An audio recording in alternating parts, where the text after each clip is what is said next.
দিনটি ছিল রবিবার, ২৬শে জানুয়ারি ২০১৪ সাল। শীতের সকালে চারপাশের পরিবেশ তখনও বেশ শান্ত। বাংলাদেশের কিশোরগঞ্জ জেলার রথখোলা এলাকায় অবস্থিত সোনালী ব্যাংকের শাখাটিতে দিনের স্বাভাবিক কার্যক্রম শুরু হওয়ার প্রস্তুতি চলছিল। ব্যাংক ম্যানেজার প্রতিদিনের মতো তার স্বাভাবিক রুটিন অনুযায়ী কাজ শুরু করলেন। ব্যাংকের সবচেয়ে গুরুত্বপূর্ণ এবং সুরক্ষিত জায়গা হল এর ভল্ট, যেখানে জমা থাকে কোটি কোটি মানুষের আমানত।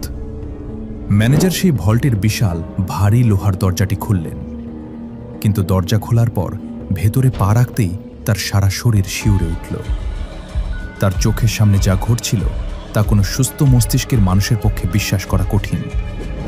ভল্টের ভেতরে রাখা ১৬,৪০,০০,০০০ টাকা সম্পূর্ণ গায়েব হয়ে গেছে। অথচ আশ্চর্যের বিষয় হল, ভল্টের কোথাও কোনো জোর জবরদস্তির চিহ্ন নেই। চারপাশের মজবুত দেয়ালগুলোতে কোনো ফাটল নেই। বিশাল লোহার দরজাটি সম্পূর্ণ অটুট ছিল, এমনকি ছাদও ছিল একদম অক্ষত। তাহলে এতগুলো টাকা, এত বিশাল পরিমাণ অর্থ কিভাবে হাওয়ায় মিলিয়ে গেল? ম্যানেজারের দৃষ্টি হঠাৎ নিচে মেঝের দিকে পড়ল। তিনি দেখলেন ভল্টের নিরেট মেঝের ঠিক মাঝখানে তৈরি হয়েছে অন্ধকার ভয়ঙ্কর এক গর্ত। ১০ ইঞ্চি পুরু আরসিসি ঢালাই ফুঁড়ে কে বা কারা যেন মাটির গভীর থেকে উঠে এসে ব্যাংকের সবচেয়ে সুরক্ষিত জায়গায় ঢুকে পড়েছে। এটি কোনো সাধারণ চুরি ছিল না, এটি ছিল বাংলাদেশের ইতিহাসের সবচেয়ে নিখুঁত, সবচেয়ে ধৈর্যশীল এবং সবচেয়ে দুর্ধর্ষ এক ব্যাংক ডাকাতি। আর এই অবিশ্বাস্য ঘটনার জন্ম হয়েছিল ভল্টের মেঝের ওই অন্ধকার গর্ত থেকেই। আজ আমরা জানব সেই ১৬ কোটি টাকা এবং এক অসম্ভব সুড়ঙ্গের পেছনের অজানা সত্য।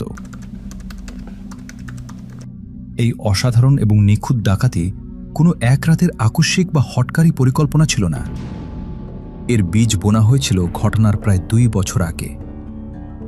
এই পুরো ঘটনার মাস্টারমাইন্ড বা মূল হোতার নাম ছিল হাবিবুর রহমান সোহেল। বয়স তখন ৩৭ বছর। সোহেলের অতীত জীবন খাটলে দেখা যায় তিনি একসময় দুবাইয়ে নির্মাণ শ্রমিক হিসেবে কাজ করতেন। নির্মাণ কাজের খুঁটিনাটি, মাটির গঠন এবং কংক্রিট ভাঙার কৌশল তার খুব ভালোভাবেই জানা ছিল। দুবাই থেকে দেশে ফিরে আসার পর তিনি তার মামা শ্বশুর সিরাজের কাছে ৫ লাখ টাকা ধার দিয়েছিলেন, কিন্তু সময় মতো সিরাজ সেই ধারের টাকা আর শোধ করতে পারছিলেন না। যখন টাকা ফেরত পাওয়ার কোনো আশাই আর দেখা যাচ্ছিল না, তখন সিরাজ তার ভাগ্নে জামাই সোহেলকে এক অদ্ভুত এবং ভয়ঙ্কর প্রস্তাব দেন। সিরাজ বলেন, কিশোরগঞ্জের সোনালী ব্যাংকের ঠিক পেছনেই একটা সাধারণ টিন শেড বাড়ি আছে। সেই বাড়িটি ভাড়া নিয়ে যদি মাটির নিচ দিয়ে সুড়ঙ্গ কেটে ব্যাংকের ভল্টে ঢোকা যায়, তবে ধারের ৫ লাখ কেন, কোটি কোটি টাকা হাতিয়ে নেওয়া সম্ভব। প্রথম দেখায় প্রস্তাবটি পাগলামি মনে হলেও দুবাই ফেরত নির্মাণ শ্রমিক সোহেল এই চ্যালেঞ্জটি গ্রহণ করতে রাজি হয়ে যান। পরিকল্পনা অনুযায়ী মাত্র ২৫০০ টাকা মাসিক ভাড়ায় সোহেল ব্যাংকের ঠিক পেছনের সেই টিন শেড বাড়িটি ভাড়া নেন। সেখানে তিনি একা থাকতে শুরু করেন। আশেপাশের মানুষদের সন্দেহ দূর করার জন্য তিনি নিজেকে একজন সাধারণ কাঠমিস্ত্রি হিসেবে পরিচয় দেন। এলাকার মানুষ তাকে একজন নিরীহ, শান্ত স্বভাবের কাঠমিস্ত্রি হিসেবেই জানত। কেউ ঘুণাক্ষরেও সন্দেহ করতে পারেনি যে এই নিরীহ দেখতে মানুষটির ঘরের মেঝের ঠিক নিচেই তিল তিল করে তৈরি হচ্ছে বাংলাদেশের ইতিহাসের সবচেয়ে দামি এবং ভয়ঙ্কর এক সুড়ঙ্গ। ২০১২ সাল শুরু হয় এক অসম্ভব মিশন।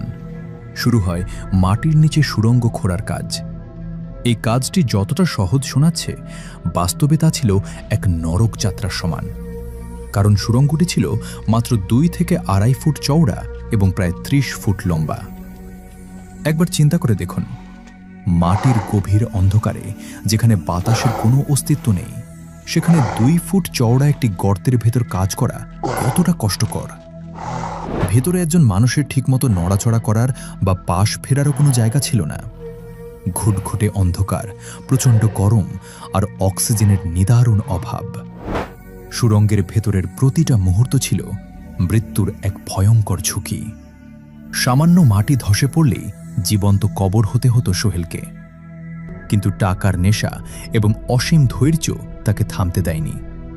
অক্সিজেনের অভাব দূর করার জন্য সোহেল একটি দারুণ বুদ্ধি বের করেছিলেন। তিনি বাইরে থেকে একটা প্লাস্টিকের লম্বা পাইপ এবং একটি ছোট ফ্যান লাগিয়ে সুড়ঙ্গের ভেতরে বাতাসের ব্যবস্থা করেছিলেন। তবে সুড়ঙ্গ খোঁড়ার ক্ষেত্রে সবচেয়ে বড় সমস্যা বাতাস বা অন্ধকার ছিল না। সবচেয়ে বড় সমস্যা ছিল খোঁড়া মাটি। 30 ফুট লম্বা এবং 2.5 ফুট চওড়া একটি সুড়ঙ্গ খুঁড়লে যে বিপুল পরিমাণ মাটি বের হবে সেটা তো কোথাও ফেলতে হবে। এত মাটি যদি তিনি বাড়ির বাইরে ফেলেন তবে আশেপাশের মানুষ এবং পুলিশের মনে নিশ্চিতভাবেই সন্দেহ তৈরি হবে। তাই ধরা পড়ার ঝুঁকি এড়াতে তিনি এক অভিনব কৌশল গ্রহণ করেন। রাতের পর রাত, দিনের পর দিন তিনি সুড়ঙ্গ থেকে যে মাটি খুঁড়ে বের করতেন তা বাইরে না ফেলে বস্তায় ভরে নিজের শোবার ঘরে জমিয়ে রাখতে শুরু করেন। মাসের পর মাস ধরে মাটি কাটতে কাটতে তার ছোট ঘরের ভেতর জমে গিয়েছিল প্রায় 1000 বস্তা মাটি। পুরো ঘরটি যেন মাটির এক গুদামে পরিণত হয়েছিল। এখানেই শেষ নয়, মাটি খোঁড়ার আওয়াজ যেন কেউ শুনতে না পায় সেজন্য তিনি রাতের বেলা শান্ত পরিবেশ এড়িয়ে চলতেন। তিনি শুধু দিনের বেলায় সুড়ঙ্গ খোঁড়ার কাজ করতেন, যাতে রাস্তার কোলাহল এবং যানবাহনের শব্দের আড়ালে তার মাটি কাটার আওয়াজ ঢাকা পড়ে যায়। কি নিখুঁত এবং ঠান্ডা মাথার পরিকল্পনা!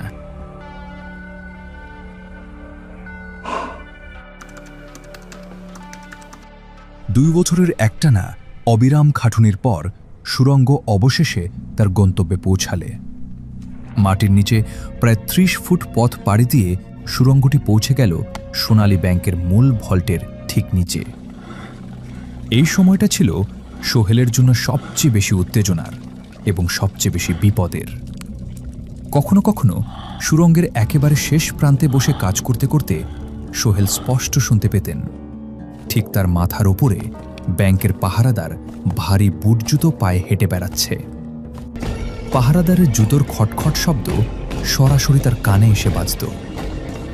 এই পরিস্থিতিতে সামান্য একটু জোরে শব্দ হলেই সব পরিকল্পনা ধূলিসাৎ হয়ে যেত। ধরা পড়লে জুটত নিশ্চিত জেল, হয়তোবা আরও খারাপ কিছু।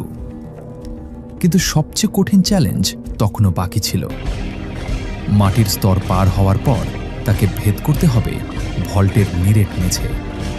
আর সেই মেঝে কোনো সাধারণ মেঝে ছিল না, সেটি ছিল 10 ইঞ্চি পুরু নিরেট আরসিসি ঢালাইয়ের তৈরি, যার ভেতরে জালের মতো বিছানো ছিল মোটা লোহার রড। এমন একটি মজবুত ঢালাই ভাঙতে গেলে সাধারণত ভারী যন্ত্রপাতি লাগে এবং প্রচণ্ড বিকট শব্দ হয়। কিন্তু মাটির নিচে বসে, ব্যাংকের পাহারাদারদের মাথার নিচে বসে শব্দহীনভাবে এই 10 ইঞ্চি পুরু কংক্রিট কিভাবে ভাঙবেন সোহেল? দুবাইয়ের অভিজ্ঞ নির্মাণ শ্রমিক সোহেল এই অসম্ভব সমস্যারও এক জাদুকরী সমাধান বের করলেন।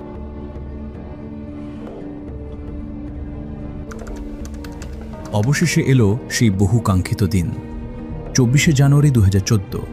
দিনটি ছিল শুক্রবার। শুক্রবার মানেই সরকারি ছুটির দিন, ব্যাংক পুরোপুরি বন্ধ। এই সুযোগটিকেই কাজে লাগানোর সিদ্ধান্ত নিলেন সোহেল। শুক্রবার রাতের অন্ধকারে সোহেল এবং তার ছোট ভাই ইদ্রিস মিয়া সুড়ঙ্গ দিয়ে প্রবেশ করলেন। দুই ভাইয়ের লক্ষ্য এবার একটাই, ভল্টের মেঝে ভাঙা। তারা নিজেদের সাথে নিয়ে গিয়েছিলেন একটি সাইলেন্ট ড্রিল মেশিন, একটি হাইড্রোলিক জ্যাক এবং রড কাটার জন্য হ্যাক্স ব্লেড। প্রথমে ড্রিল মেশিন দিয়ে খুব সন্তর্পণে তারা কংক্রিটের ছোট ছোট ছিদ্র করলেন। এরপর সেই ছিদ্রগুলোতে হাইড্রোলিক জ্যাক বসিয়ে প্রচণ্ড চাপে 10 ইঞ্চি পুরু ঢালাই ফাটিয়ে ফেললেন। জ্যাকের চাপ ব্যবহারের কারণে কংক্রিট ভাঙার সে বিকট শব্দ হলো না, শব্দ হলো একেবারেই নামমাত্র। কংক্রিট ফাটার পর বেরিয়ে এলো লোহার রড। এবার হ্যাক্স ব্লেড দিয়ে অত্যন্ত সাবধানে নিঃশব্দে সেই রডগুলো কেটে ফেললেন তারা। অবশেষে ভেঙে পড়ল ব্যাংকের সবচেয়ে সুরক্ষিত ভল্টের মেঝে। গর্ত দিয়ে টর্চের আলো সোজা গিয়ে পড়ল ভল্টের ভেতরে। আলোর রশ্মিতে তাদের চোখ ধাঁধিয়ে গেল। তাদের চোখের সামনে থরে থরে সাজানো ছিল 16 কোটি 40 লাখ টাকার বিশাল এক পাহাড়। টানা 2 বছরের অন্ধকার সাধনা, মৃত্যু ভয় এবং অমানসিক পরিশ্রম অবশেষে সফলতার মুখ দেখল। ভল্টের ভেতরে আরো অনেক টাকা ছিল, কিন্তু দুই ভাইয়ের পক্ষে সব টাকা একসাথে নেওয়া কোনোভাবেই সম্ভব ছিল না। তারা 5টি বড় প্লাস্টিকের বস্তা নিয়ে গিয়েছিলেন। সেই বস্তাগুলোতে যতটা সম্ভব শুধু 1000 এবং 500 টাকার বান্ডিলগুলো ভরলেন। টাকার ভারে বস্তাগুলো এতটাই ভারী হয়ে গিয়েছিল যে সেগুলো টেনে তোলাই কষ্ট করছিল। এরপর সেই ভারী টাকার বস্তাগুলো 2 ফুট চওড়া সেই দমবন্ধ করা সুড়ঙ্গ দিয়ে টেনে টেনে নিজেদের ভাড়া করা টিন শেড বাড়িতে নিয়ে এলেন। 16 কোটি টাকার ওজন যে কতটা ভারী হতে পারে তা সেদিন তারা হাড়ে হাড়ে টের পেয়েছিলেন। শনিবার রাতের অন্ধকারে তারা একটি পিকআপ ভ্যান ভাড়া করলেন। সেই ভ্যানে টাকার বস্তাগুলো তুলে তার ওপরে শাকসবজি দিয়ে এমনভাবে ঢেকে দিলেন যাতে বাইরে থেকে বোঝার কোনো উপায় না থাকে। সবজির আড়ালে কোটি কোটি টাকা লুকিয়ে শনিবার রাতেই তারা কিশোরগঞ্জ ছেড়ে পালিয়ে গেলেন। পরদিন রোববার সকালে যখন ব্যাংক খুলল তখন পুরো দেশ জুড়ে হইচই পড়ে গেল। কিভাবে মাটির নিচ দিয়ে এসে এত বড় ডাকাতি সম্ভব তা ভেবে পুলিশেরও রাতের ঘুম হারাম হয়ে যাওয়ার জোগাড়। কিন্তু অপরাধ বিজ্ঞান বলে কোনো অপরাধই কখনো পুরোপুরি নিখুঁত হয় না। অপরাধী যত বড় চতুরই হোক না কেন, সে কোনো না কোনো সূত্র ঠিকই ফেলে যায়। সোহেলের ক্ষেত্রেও ঠিক তাই হলো। এত নিখুঁত পরিকল্পনার পরও তারা বেশি দিন পালিয়ে থাকতে পারলেন না। চুরির ঘটনা জানাজানি হওয়ার পর আইন শৃঙ্খলা রক্ষাকারী বাহিনী দ্রুত মাঠে নামে। মাত্র 48 ঘণ্টার শ্বাসরুদ্ধকর অভিযানের পর র্যাবের চৌকস তদন্ত দলের হাতে সোহেল এবং তার ভাই ইদ্রিস ঢাকার শ্যামপুর এলাকা থেকে গ্রেপ্তার হন। গ্রেপ্তারের পর তাদের বাড়িতে তল্লাশি চালিয়ে চালের বস্তার ভেতর লুকানো অবস্থায় উদ্ধার করা হয় 16 কোটি 19 লাখ টাকা। প্রায় পুরো টাকাটাই উদ্ধার করতে সক্ষম হয় প্রশাসন। মামলা গড়ায় আদালতে। দীর্ঘ বিচার প্রক্রিয়া শেষে 2016 সালে আদালত মাস্টারমাইন্ড হাবিবুর রহমান সোহেলকে 5 বছরের সশ্রম কারাদণ্ড প্রদান করেন। একজন সাধারণ নির্মাণ শ্রমিকের টানা 2 বছরের এই অসম্ভব ধৈর্য, সুনিপুণ পরিকল্পনা এবং মাটির নিচে অন্ধকারে একাকী এই লড়াই বাংলাদেশের ক্রাইম ইতিহাসে চিরকাল এক বিস্ময় হয়ে থাকবে। কিন্তু এই গল্পটা শুধু একটি ডাকাতির গল্প নয়, এটি আমাদের আরও বড় একটা সত্য শেখায়। যতই নিখুঁত পরিকল্পনা করা হোক না কেন, যতই ধৈর্য ধরে কাজ করা হোক না কেন, অন্যায়ের পথ কখনো কাউকে স্থায়ী সাফল্য এনে দেয় না। 2 বছরের সাধনা মাত্র 48 ঘণ্টাতেই ধূলিসাৎ হয়ে গিয়েছিল। ইতিহাসের এমন আরও অনেক অজানা, লোমহর্ষক ও রোমাঞ্চকর সত্য জানতে সাবস্ক্রাইব করে রাখুন অজানা সত্য। আমাদের পরের পর্বে আমরা আসছি আরও ভয়ঙ্কর এক সত্য ঘটনার গল্প নিয়ে। ততদিনের জন্য ভালো থাকবেন আর সবসময় সত্যের সাথেই থাকবেন।